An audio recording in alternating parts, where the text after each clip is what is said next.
Female serial killer Rosemary West. Rosemary Pauline Rose West, née Letts, born 29 November 1953, is an English serial killer who collaborated with her husband, Fred West, in the torture and murder of at least 9 young women between 1973 and 1987. She also murdered her 8-year-old stepdaughter Charmaine in 1971. The majority of these murders took place at the West residence in Gloucester.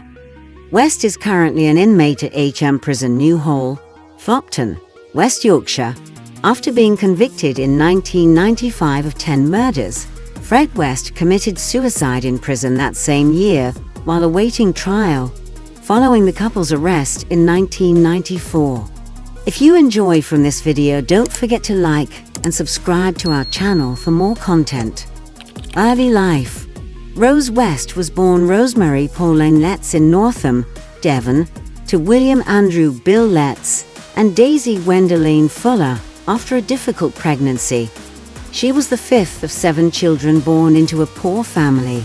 Rose's mother suffered from depression and was given electroconvulsive therapy both during and immediately after her pregnancy. Some have argued that this treatment may have caused prenatal developmental injuries to her daughter. Rose grew up into a moody teenager, prone to daydreaming and performing poorly at school. After her parents separated, she initially lived with her mother and attended Cleeve School for 6 months, then moved in with her father in Bishop's Cleeve, near Cheltenham, Gloucestershire. Letts's father, who suffered from paranoid schizophrenia, was prone to extreme violence and repeatedly sexually abused Letts and her oldest sister Patricia. At the onset of puberty, Letts, reportedly fascinated by her developing body, would deliberately parade naked or semi-naked around the house in the presence of her younger brother, Graham, born 1957. On numerous occasions at the age of 13, she would also creep into 9-year-old Graham's bed at nightfall and molest him and her youngest brother Gordon. Meeting Fred West. Rose first encountered Fred West at a Cheltenham bus stop in early 1969, shortly after Rose had turned 15, and when Fred was aged 27. Initially, Rose was repulsed by Fred's unkempt appearance, but quickly became flattered by the attention he continued to lavish on her over the following days, as he invariably sat alongside her at the same bus stop. Rose twice refused to go on a date with Fred, but allowed him to accompany her home. Having discovered Rose worked in a nearby bread shop, Fred persuaded an unknown woman to enter the premises and present her with a gift, accompanied by the explanation that a man outside had asked her to present this gift to her. Minutes later, Fred entered the premises and asked Rose to accompany him on a date that evening, an offer she accepted. Shortly thereafter, Rose began a relationship with Fred, becoming a frequent visitor at the caravan park, where he lived with the 2 children from his first marriage to Catherine Rena Costello, daughter Anne-Marie, and stepdaughter Charmaine. Rose became a willing childminder to Fred's daughters, who she noted were neglected and whom she initially treated with care and affection. On several occasions in the early days of their courtship, Rose insisted she and Fred take the girls on excursions to gather wildflowers. Within weeks of her first meeting Fred, Rose left her job at the bread shop in order to become full-time nanny to Fred's children. This decision was made with the agreement that Fred would provide her with sufficient money to give to her parents on Fridays to convince them she was still obtaining a salary at the bread shop. Several months later, Rose introduced Fred to her family, who were aghast at their daughter's choice of partner. Rose's mother was unimpressed with Fred's boastful and arrogant behavior and correctly concluded he was a pathological liar.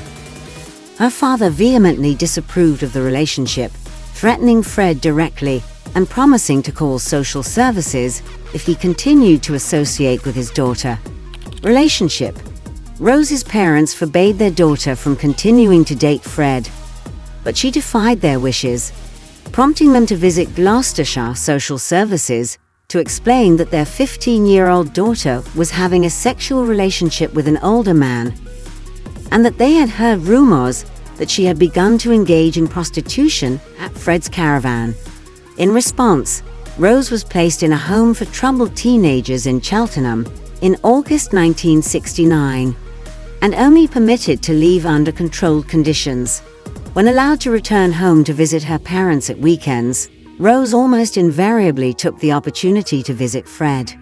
On her 16th birthday, Rose left the home for troubled teenagers to return to her parents, while Fred was serving a 30-day sentence for theft and unpaid fines. Upon his release, Rose left her parents' home to move into the Cheltenham flat he then lived in.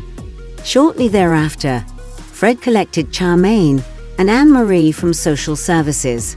Rose's father made one final effort to prevent his daughter from seeing Fred, and Rose was examined by a police surgeon in February 1970, who confirmed she was pregnant.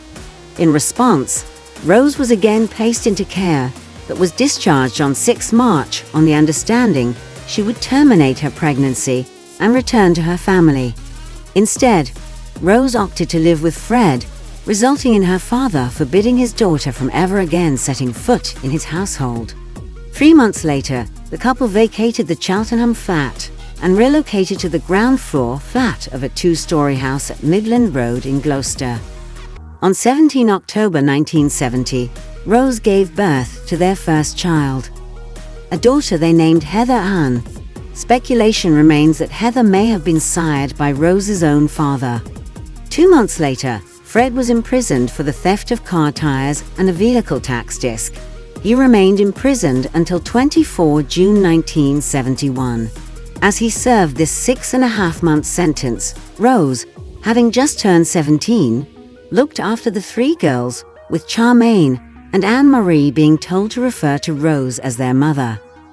According to Anne-Marie, she and Charmaine were frequently subjected to extensive physical and emotional abuse throughout the time they lived under Rose's care at Midland Road.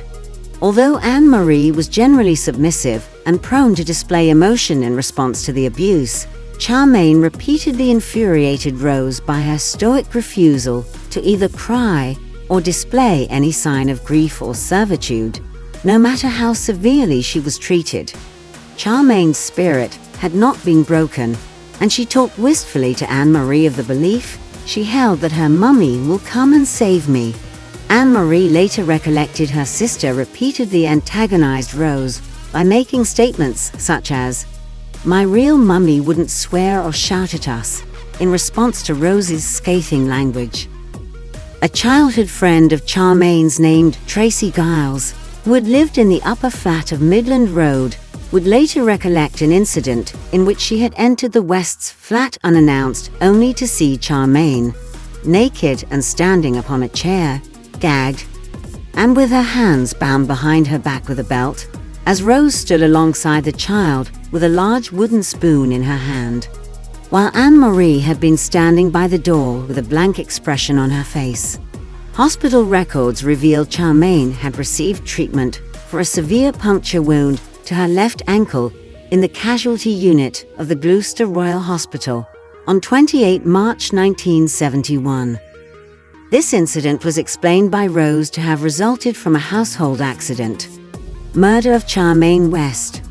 If you enjoyed from this video, don't forget to like and subscribe to our channel for more content. Thanks for watching.